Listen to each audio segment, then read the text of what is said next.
Weeding with the Crew, Nonfiction 500s by Rachel Jones. I selected the 500 section of my library to evaluate because this section holds items that are most requested by teachers and students. The 500s hold items related to the sciences, and just in the first 9 weeks of school, multiple teachers have requested books on the sun, planets, and the water cycle for curriculum enrichment, while students are always asking for materials on dinosaurs and various animals. In our elementary school library, there hasn't been a dedicated librarian in years, so the entire library needs an overhaul.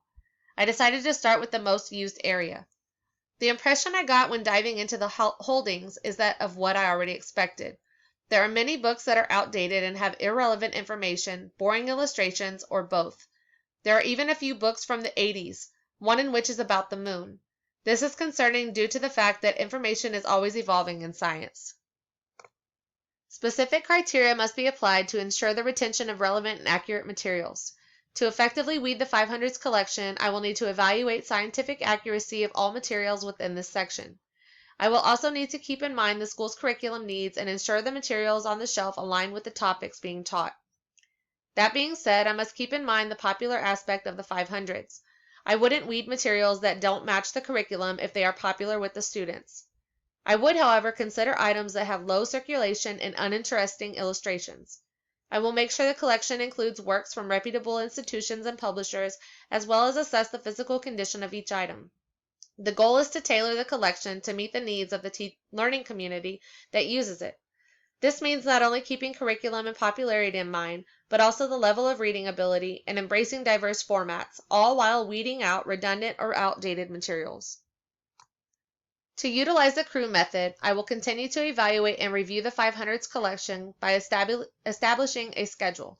I will assess the accuracy of the materials within the collection and discard materials that are redundant, outdated, and/or damaged.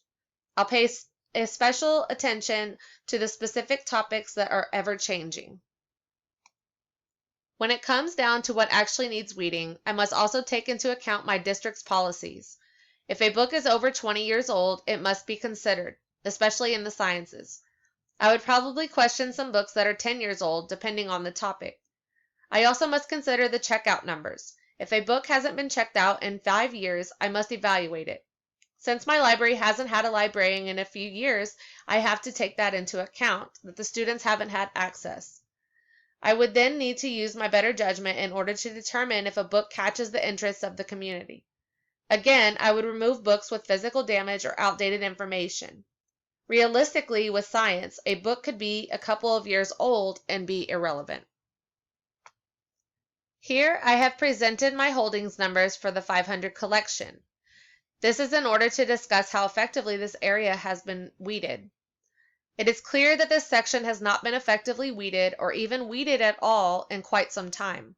The majority of the holdings were published more than 10 years ago.